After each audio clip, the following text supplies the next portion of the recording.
Welcome back to Daily Bible with Chris. This is our part two, our continuation from today's daily Bible reading, where we were in Psalm 125 through Psalm 129. And as I always say with these videos, if you've not already watched that Bible reading, I would encourage you to go back and watch that video first and then come back to this kind of commentary. We just pull out some themes and some thoughts from our reading. These are fairly short Psalms, just like yesterday's reading as well.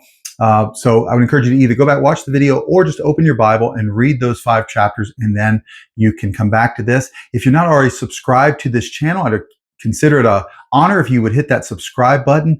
And if you like the content, give the video a big thumbs up. I really appreciate that. That does help people find this channel as we go through the Bible every day with a typical 5 chapter a day reading.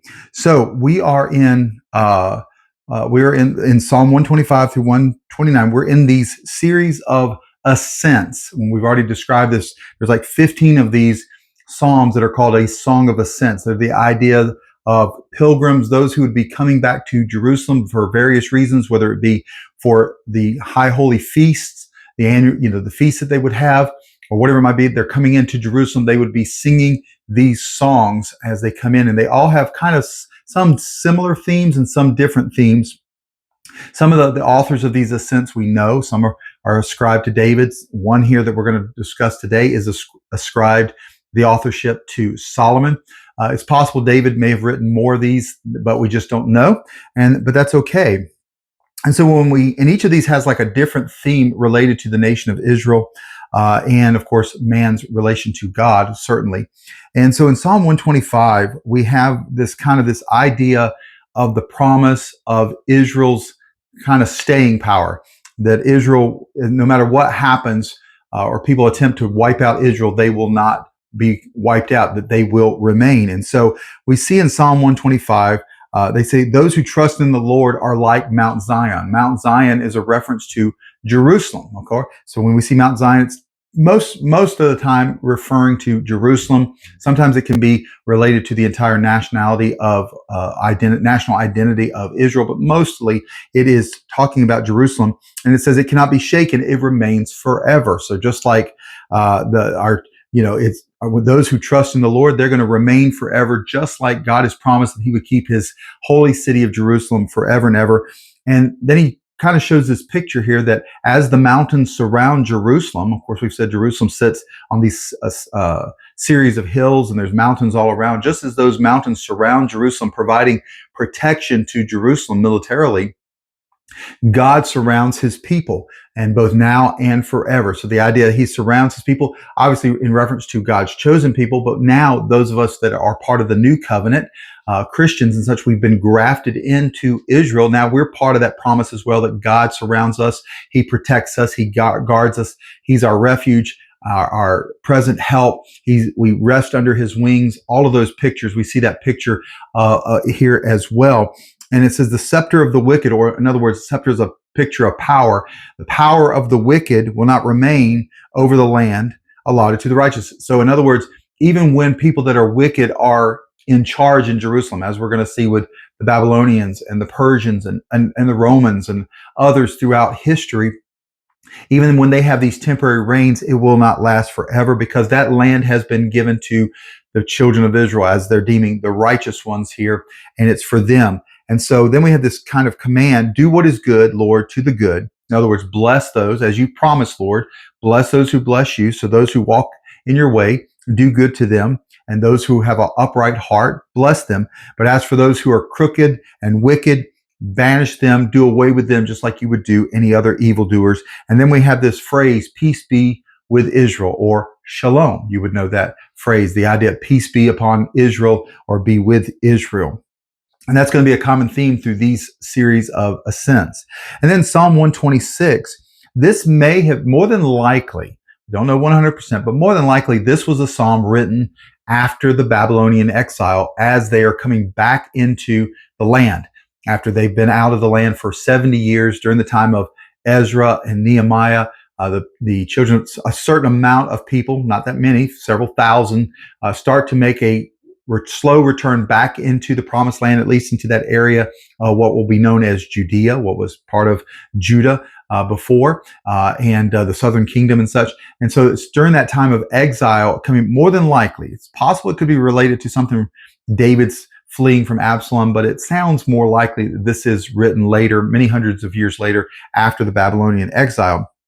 And says, so the idea, when the Lord restored the fortunes of Zion, or restored the fortunes of Jerusalem. Remember, Jerusalem had been laid waste by the Babylonians. We were like those who dream. If you ever just had that experience that you have in life, maybe you've just got this desire for something to happen, or go on this trip, or whatever it might be, and when it finally happens, it almost seems dreamlike. It doesn't seem like it's real. Like, pinch me, make sure I'm not dreaming this. That's how the exiles would have felt, coming back in and seeing the city of Jerusalem, obviously it would have been devastating to see the city in its state that it was in, of course, the temple as well. But they're not letting that bother them. Just the joy of being back in the land. We see this, their mouths were filled with laughter and with shouts of joy. They're excited. There's a celebration. You could see why someone would sing this psalm, or going up into the temple later on as well, even after the city is rebuilt and the temple is rebuilt. The second temple is built. And so they're declaring that the Lord has done great things. He's done great things. He's brought his people back into the land. We are assigned to the nations that God is a God of great things. And so for that reason, we are joyful. Happiness can be fleeting. It can last for, it can last for a while, but eventually happiness runs out. But joy is that thing that stays with you and lasts. And so the joy of the Lord is our strength. And so we see this idea here. And then restore our fortunes, Lord, like water courses in the Negev.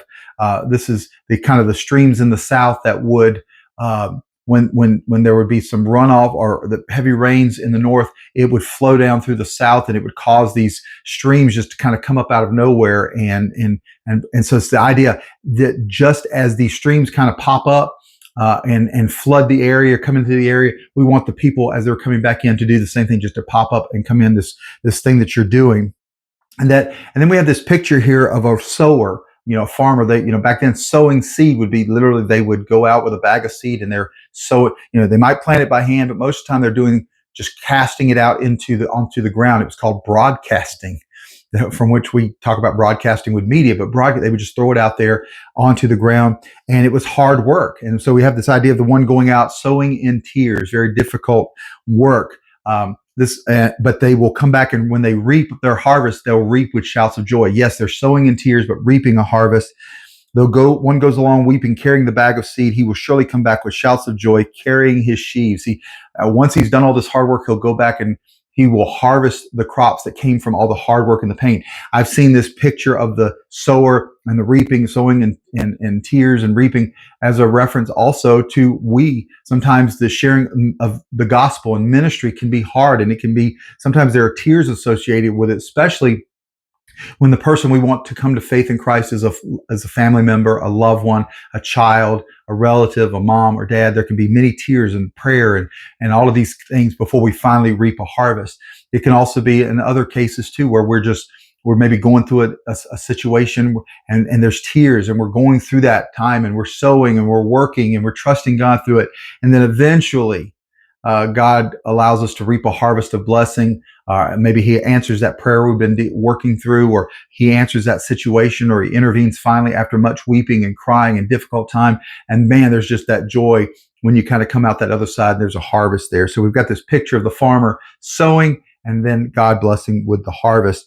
And of course, it was also the idea of the work they were going to have to do in Jerusalem to get the city back up. There would be a lot of hard work sowing, but one day there would be a harvest of more people coming in. Jerusalem would be back. The nation, at least relatively speaking, would be back with the children of Israel back in the land, obviously in a reduced state, but back in the land that God had promised them. And then Psalm 127, which is attributed to Solomon. It may have been Solomon wrote it. It may have been David wrote it for Solomon. Not really sure, but either way, a very famous verse right here. Unless the Lord builds the house, its builders labor over it in vain. Or other translations say, unless the Lord builds the house, they labor in vain who build it, right? And this idea of the house could have been talking about the house of God, the temple, right? Unless God is in it, it's useless. Just like anything that we do for God, if God is not in it, then it's not going to work. It's not going to succeed. Whether it's a church ministry, whatever it might be, if we're just doing it for our own benefit, For, let's say, we're building buildings at church just so we can say we got new buildings, but God's not in it. It's not part of his plan. It's vain. It's not going to work out. It's just going to cost a bunch of effort and cost a bunch of money, but it's not going to work. But if God is in it, he's going to bless it, right? So we need to always make sure whatever we're doing, that God is in it. This could also be, though, referencing this idea of the house, could also be referencing a family, right? So unless the Lord builds the house, unless the Lord gives the increase to your home, to your house and wife and children and such, your labor, if you're trying to build it yourself, you're trying to build your own house your way, God is the one who has to sustain it. So it could be both of those kind of pictures there. And obviously that applies to Solomon. He was the one who built the temple. And he also was the one, sadly, who had, like 700 wives and 300 concubines, yet we only know of one of his children, Rehoboam, who took over as king when he passed off the scene. We don't hear about any of his other children. So we don't know whether Solomon's quiver was full, as we're going to see later in this passage, or not. But it says, unless the Lord watches over the city, the watchman stays alert in vain. Of course, this idea of the builder and the watchman laboring in vain if God is not in it and watching over it. And then we see this idea, in vain, you get up early, stay up late. It's picturing a person who just works all the time. They get up early, they're putting in those long hours, those 16, 18-hour days. They barely, they barely hit to just have enough food to survive. We have somebody just working. And Solomon, certainly, if he wrote this, he's not against hard work, because we know that from the book of Proverbs. We know he's not against hard work. But I think the idea is this is somebody working, trying to do it themselves, everything themselves to take care of their house or whatever. They're doing this without God in it, right? And you're just going to be, there's anxiety, there's worry, there's stress, there's all those things because you're trying to make it happen yourself. But then we say, yes, he gives sleep to the one he loves, or to his beloved ones. This could be a reference to Solomon, could be, but he's not. In other words, God will give that restful sleep to those who lay their head on the pillow at night, trusting God, knowing God is working in spite of circumstances, right? The Bible tells us, and it's a natural thing to do, to worry, to be full of anxiety sometimes when life is not going well. I've certainly spent many sleepless nights worrying about things, both in the past and even in recent times as well. But God tells us, the Bible tells us, that what does worry do to you? Can it add, to your stature? Can it add any hair to your head? I mean, can it really change anything? Right? And sometimes it's just our coping mechanism. So there's no reason to worry. We know God is working. We just simply have to trust him, surrender ourselves to him, be open to whatever God's doing in his timetable, and just wait on the Lord. But that's not always easy to do. Instead of being the person here who's trying to be self-sufficient, right? And then we see here, verse 3, it says here, sons. Other translations just say children, but obviously back in this culture, especially as a king, sons would have been a heritage, because they are your heirs to the throne. But they're an heritage from the Lord. They're a reward. So any offspring, any children, sons, daughters, they're a reward from the Lord. And like arrows in the hand of a warrior, right? An archer being skilled with it, are the sons born in one's youth, right? There's all these pictures of the arrow, right? You can train for it. You can design the arrow. You can shoot it in a certain way. You can guide it, lead it, all those kinds of things. So just like the Father has all those arrows, those tools, right? You have the ability to shape and form those arrows to one day hopefully bring happiness to a father or a mother, and not grief. And happy is the man who has his quiver. So there again, that's that picture, that archer, right? Who's got a lot of arrows. He's got his quiver. That's what you put arrows into. You hold them. He has his quiver full of them. So there's the idea of big families, right? That's a blessing, especially in this day. At that time, it's a blessing today too. But it was definitely back then, having a lot of family was a show of God's favor, God's blessing. We see in some cases in the Old Testament, we see Hannah just begging God for one child, right? And she's finally given Samuel, and she gives Samuel back. So having a child was just a sign of God's favor. And a person who had a big family, like, Jacob, who had 12 sons, right? That was seen as a sign of God's blessing. And so there's that. But it's also practical back then. If you have children, you've got people around the house that can help to plant the crops or manage the animals or whatever might be going on in the home there. And they'll never be put to shame. In other words, the father will never be put to shame, right? Because of the good family that he has. So again, this kind of makes sense where it relates back that Unless the Lord builds the house, it kind of makes sense that it may have been related to a family because of this later description here. And then, but irregardless of, no matter what it is, family, church, business, relationship, whatever it might be, if God's not in it, it's vain. It's vanity. It's not going to work out. God needs to be in every aspect of those things for it to really work and be blessed. And then chapter 128, we see this idea again, how happy, how blessed is the one who fears the Lord, right? We're going to read in the book of Psalms that, of course, or book of Proverbs, that the fear of the Lord is the beginning of wisdom, right? And we saw right at the beginning here, the happy or blessed is the one who walks with God, right? Who walks in his ways, right? Who doesn't hang out with the sinners and the scorners. He doesn't walk in their ways, so to speak. Doesn't mean you don't interact with sinners. Obviously, we have to do that to share the gospel. It says, you'll surely eat what your hands have worked for. There's that idea. You're working, it says there again, working hard, and you'll reap from that.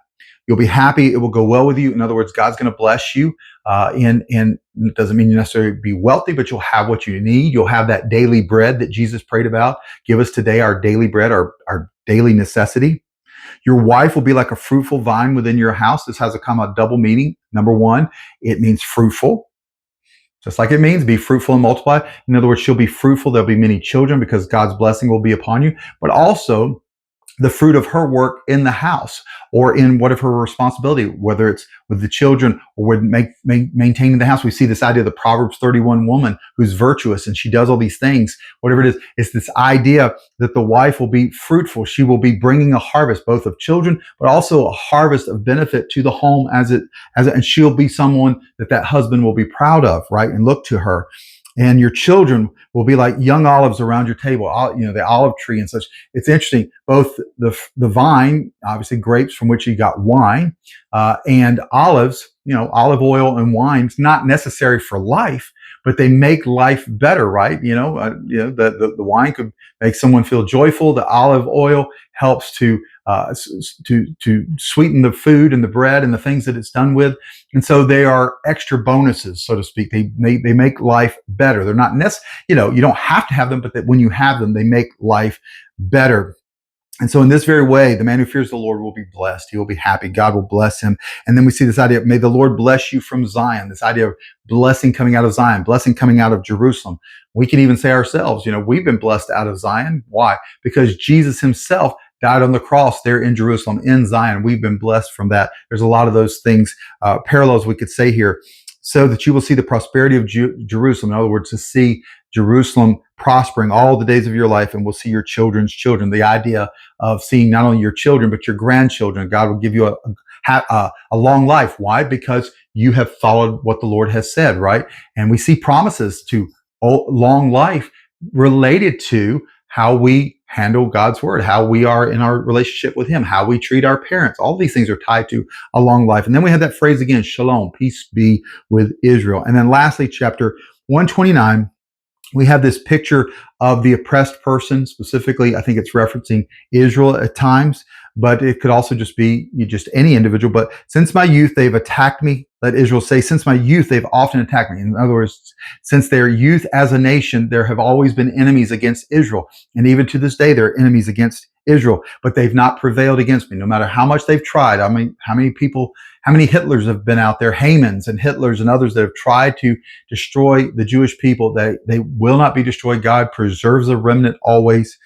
The idea of plowmen plowed over my back, and I would just being just plowed in the field, plowed over. The Lord is righteous. He cuts the ropes of the wicked. They've got their little plans. They got their little schemes. Their time is, and God comes along and cuts those cords, cuts those ropes. And then we have this declaration: let all who hate Zion, or all who hate Jerusalem, or all who hate Israel be driven back in disgrace. And then we have this idea: let them wither just like the grass on the rooftops. This is the idea of the grass that grows during the rainy time, and when it becomes more dry, that little grass that sprouts up on the rooftops. Maybe they have the hay and things on the rooftops, and the little sprouts would grow up, and then they die during the times of the heat and the arid time of the summer. And there's not even enough for the reaper or for the one collecting to even take bound up the sheaves of any of that stuff. In other words, they're worthless. Then none who pass by will say, may the Lord's blessing be on you. We bless you in the name of the Lord. So the idea is that in those who come against Israel or oppressing them, that God would defend them, that God would turn them back, that God would, in essence, destroy them. And we know that in many cases, God has done that very thing and will do that very thing. So hope that helps a little bit. Great passages. We'll pick back up tomorrow. We're going to be in Psalm 130, and we will complete, I think tomorrow we'll complete. Yes. So tomorrow we'll complete the final of these 15 Song of Ascents.